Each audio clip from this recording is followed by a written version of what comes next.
I love these types of shots so much. POV shots that like go out of focus because of the person crying, and then I am absolutely infatuated with this kind of thing. Good moment. Good facial expression. I really love that her I still don't know what her power is.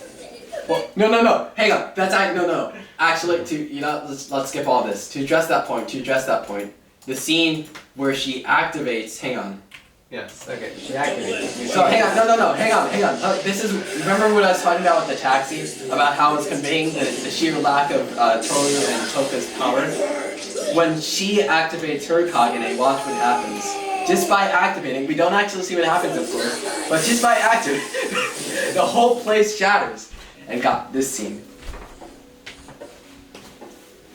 It really shows how casually psychopathic Juzo is, right? But I like my scars. It's such a weirdly happy moment, right? Because, of course, we love this character and want to sympathize with him, but... Not me. I haven't resented you for a single second. It's so uncharacteristically optimistic compared to what's actually being discussed, especially with the music. So I really love how they accentuate that moment.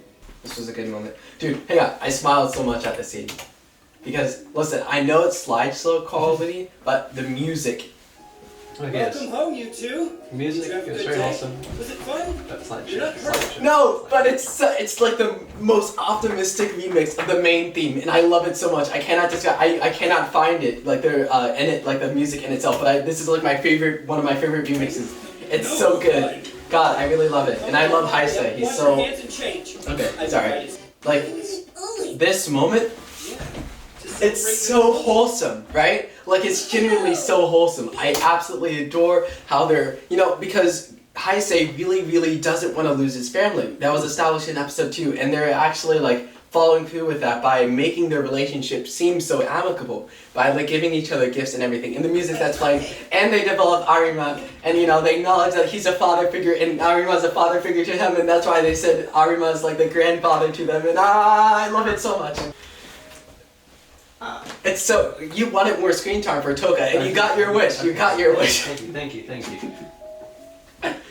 I absolutely love this scene, and I love just the little details of how, first of all, Nishimura has to hide himself, because Heisei recognizes Nishimura from episode 1, and the fact that he doesn't have to hide himself, because he was wearing a mask at the auction. I just thought this was a really good callback. And the visual motif, yup! The teacup. What did you think of this when you saw it? How, even though it's cracked, it's somewhat restored in the sense that it has the comfort of the pillow to like rest easy, unlike how it was cracked and like falling apart in the fire. It's like a fragment of Anteki was so kept. And I loved it. Such powerful symbolism. And yeah, Heisei going to... Dude, hang on, what did you think? I'm so interested. What did you think when you saw this? He died on screen. He might still be. Yeah, no, I was so interested. Did you think he actually was just for a split second? It was cruel. I know they really. And this is good. This is good. So I know I was critiquing in the last recording how Toru's like slow motion was the crossfade, but this is good because it's fading out overall and between as well, but in a way that kind of conveys the fact that he isn't alive and he's schizophrenic. Makes sense. This was such a good shot. Something funny, Takizawa. Oh, I just think the way ghouls care about each other is kind of Cookie, and Cookie kind of sounds like Cookie, and cookies are good, don't you think? Such an amazing character. The development from how Takizawa was to the lines like that, it's so random and actually funny. This scene. This episode was so good because there's so many moments where scenes could have ended earlier, but they trailed off. And I love that. So first, God, I'm actually getting goosebumps just thinking about it. But it was this scene first, where, they were just talking. And also, God, look how black his hair is. Oh yeah, no, he's gone. Poor Sasuke. They have this moment where it feels like the conversation could have ended, and he says, "Oh, I don't really know," and then the shot of the clouds continuing is really smart. Oh no! So this was sorry. This was another example of what I meant by a scene that could have ended earlier, because this was kind of, it's not filler, but this was very casual compared to everything, and then it just. The bakery with coffee is just... Hang on.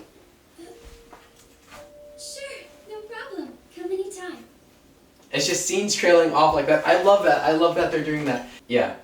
Oh, and yes, this was the last. Sorry. So I know I keep mentioning it, but the way. God, I'm actually getting goosebumps thinking about this because I really, really want to write things like this. Hang on. Thank you for the gift. Hey. Yes. You don't just buy and sell masks, do you? You create them. I do. That interaction was totally unnecessary, right? Because of course we as an audience already know that, but they wanted to make that moment more intimate, and I just love, it's such really, really cool writing, and I love that. Oh, this scene was good. Look, the framing, it's so... All the detriment in this world stems from a lack of individual ability. This line, that's what I don't know if you remember, that's word for word what Jason and Rize said in the first, in episode 12 of season 1, and it's like the most subtle and amazing callback, right? And we also just don't care about this. Yeah, no stakes. Oh yeah. What do you think of Kaneki? What do you think? God, I absolutely hate. It's not even that. Sorry, no, that's very strong. The thing is that they don't even push his, I guess, desensitization and like aggressiveness enough because he doesn't interact with the Queen Squad. We literally don't get him to see. Like you have to. No. Let me convey the full weight of this. So you know the whole build-up, the whole main theme of Tokyo Ghoul Re in comparison to the original is about family, basically, right? And how the Queen Squad was so amicable and nice to each other that Heisei didn't want to abandon his amnesia. He wanted to stay amnesic because he didn't want to throw that away. And when that's thrown away, the payoff of that being thrown away is literally not acknowledged. There's no interaction because Heisei is gone, clearly. But we don't get to see the consequences of that, and it sucks. Do you see why I really hate this season? That was... You have to consider, like, they try to make Kaneki, like, doubt his allegiance to CCG and the Washu clan with, all the... God, they do it so poor... Oh, God, they do it so fucking poorly. No humans that fast. Could it be? Is he, fucking terrible dialogue, like, actually. Like, you couldn't make it more obvious, right? Like, it actually makes me angry. I'm sorry for cursing so much. It's show don't tell, it's show don't tell. Yeah, show don't tell, guys.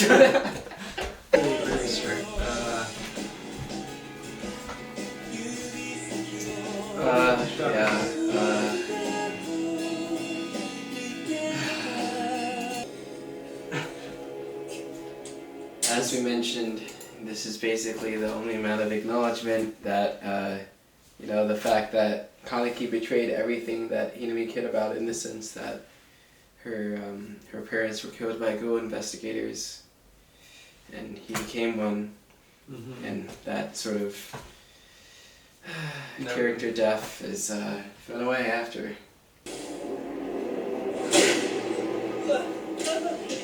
So that would have been a good moment if the facial expression was drawn better and it wasn't immediately followed by this. Specifically the sound effect, it's like really, really obnoxious. Yeah. In tandem with the smell. And the thumb attack. Such a weird detail, right? She's embarrassed because her panties are showing. Her panties are showing! Oh my god, Joseph, her panties are showing. Her panties. Wow. It's not like she killed a person. Let's go. Yeah. Do we have to watch this? We do. You're such a screw up. Sorry, Toka. This is like the only acknowledgement that, she left on Teku to join Agiri Tree. And even though it's portrayed as her blaming Hinami, there's no, accountability. Not that they needed to be more explicit, it's just, oh god. Honest opinion, do you like this more or less than the centipede transformation? Less. Yeah, it's just so... It's so quick, dude. 5 minutes. I'm in the basement.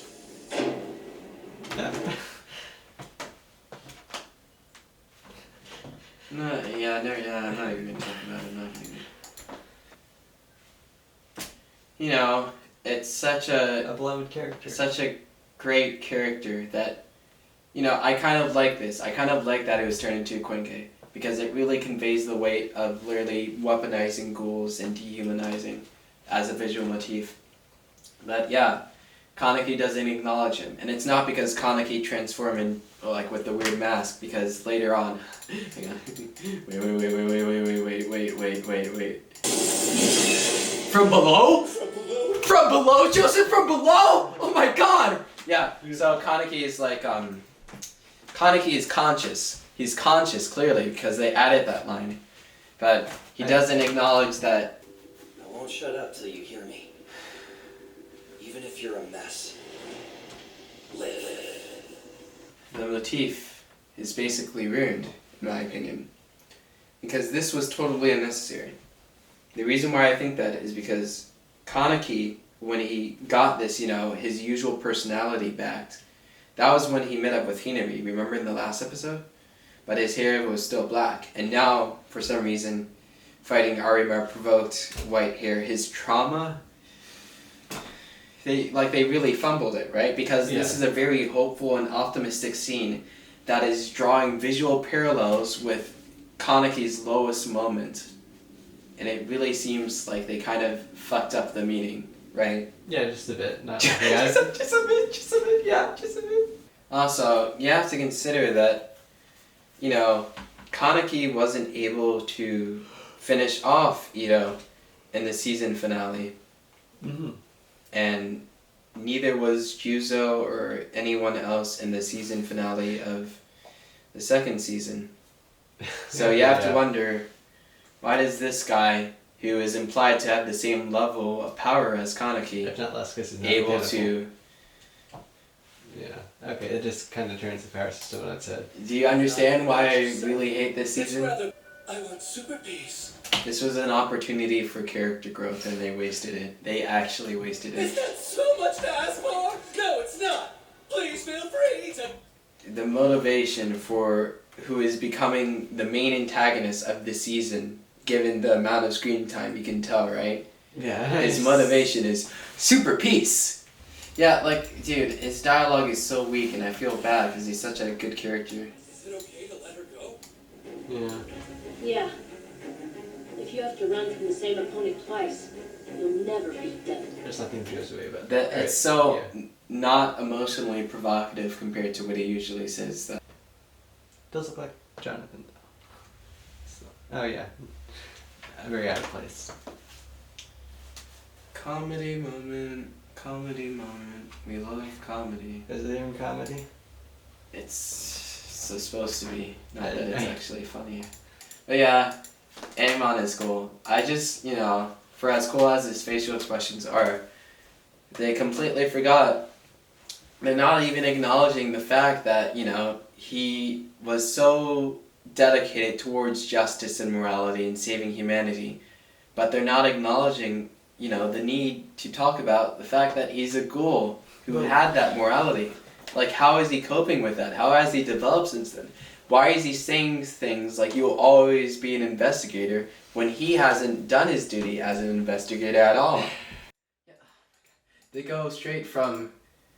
You have to remember that Kaneki was planning to basically kill himself last episode, right? He wanted to save Hinami. Remember the end of the... I believe it was the line. And he wanted to save Hinami, fight Arima, and die as a tragic hero. But now he's taking on so much responsibility which doesn't really seem in alignment with his mental health. Yeah, let's talk about his personality. He seems like an entirely different character, right?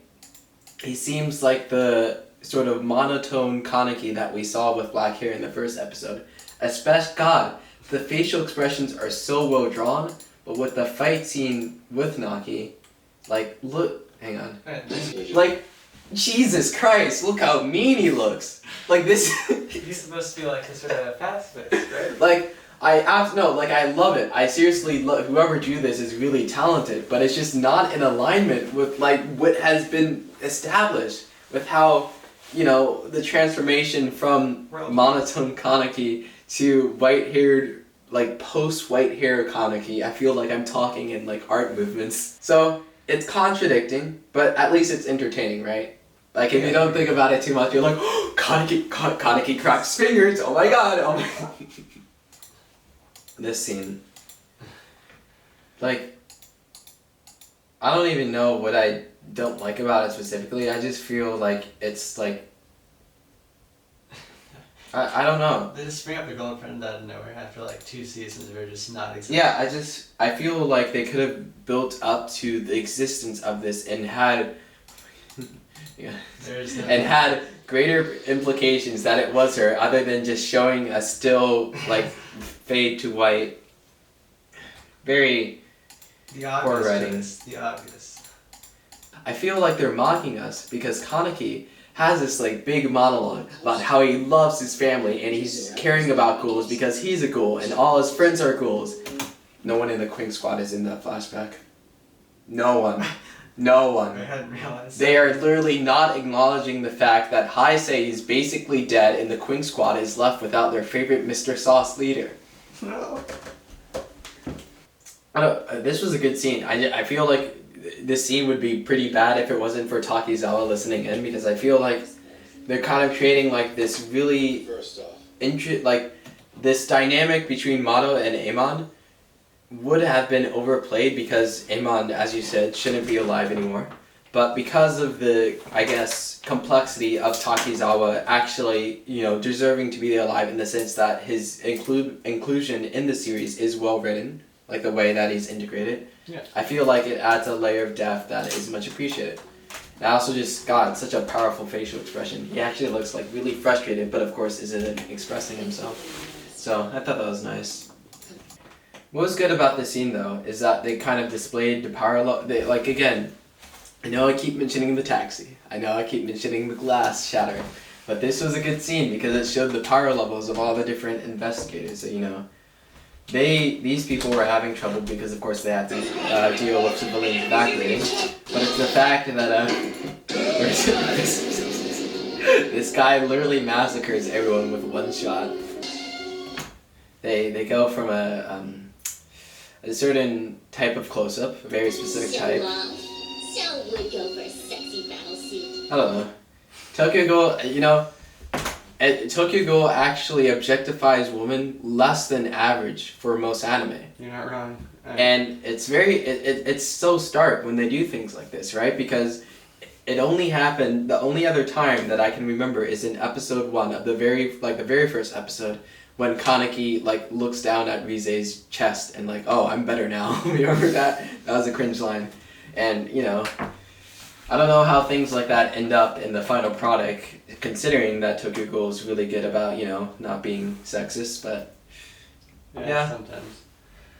Yeah. It's a low bar. Yeah. Well, you know, like, anime is getting better about that. Like, Attack on Titan has no, like, sexual jokes. That's good. And it's Attack on Titan, I guess. Yeah, no, look at these close-ups. Hang on. I'm sorry, Uli, but I'm not. I don't even, it's kind of like the fade and anaglyph effect.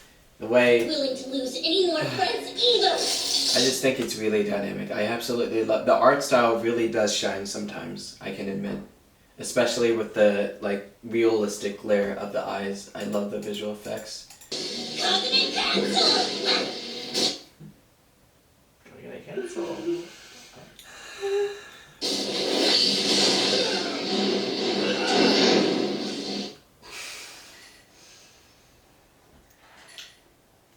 Psycho Cage? Let's go. What now? I don't, yeah. dude, they're playing up the guilt so much of like, oh no, we've killed humans, and then it immediately goes to like a ceremony celebration of what they did. Completely forget about it. Kind of feel like the pacing was off there. Okay. But, Morning, my comrades. good morning, my comrades. This character is like very trash. Repeat what you said for the camera, Joseph. I understand. You understand why I absolutely despise this season? I do. Do you understand why the pacing is genuinely awful? This episode is pointless. They confess their love to each other, Toka and Kaneki. They had a very high budget sex scene. The soundtrack. They had a pregnancy scene. They had a marriage scene. All within 20 minutes. And a love rivalry too, for like 5 minutes. And that. This is the episode I stopped taking notes on this series because I realized there is in no way I would ever reference this episode. There is literally no redeeming quality about this other than just the general aesthetic. Because even the music felt uncharacteristically like optimistic, right? Sexy. Like the whole How long was that anyway? We'll talk about it. Given the context of Urie sniffing his hair and everything, and like Yura, and like all of the other lines related to that. Yeah, do you know what the thing is? The thing is. He's a she. Yeah, an actual trans character. It's so cool. Oh, nice. Wait, It's legit actual trans. representation. Okay. A gay and trans character, except They just he's have- also misogynistic. And like. God, what a unrealistic and ideal portrayal. No. It's the crying that gets me. It's the fact that they're like so happy and like. What, you don't kind of exact? But yeah, what an absolute shit show of an episode, because it's just our beloved characters, the one that we have been introduced with since season 1, have their climax of the development in the sense that everything has been culminating and slightly hinting to this, only for it to happen so quickly that it just doesn't matter. So yeah, this is one of the worst episodes because it's just too much pacing. They fumble it. I don't even want to talk about it anymore. Never mind, man. I'm done. One shot, what's up with this rig? I don't know. What do you think it is? I don't fucking know. Doesn't matter. Nothing matters in this show. It's not canon. You're so pessimistic. You so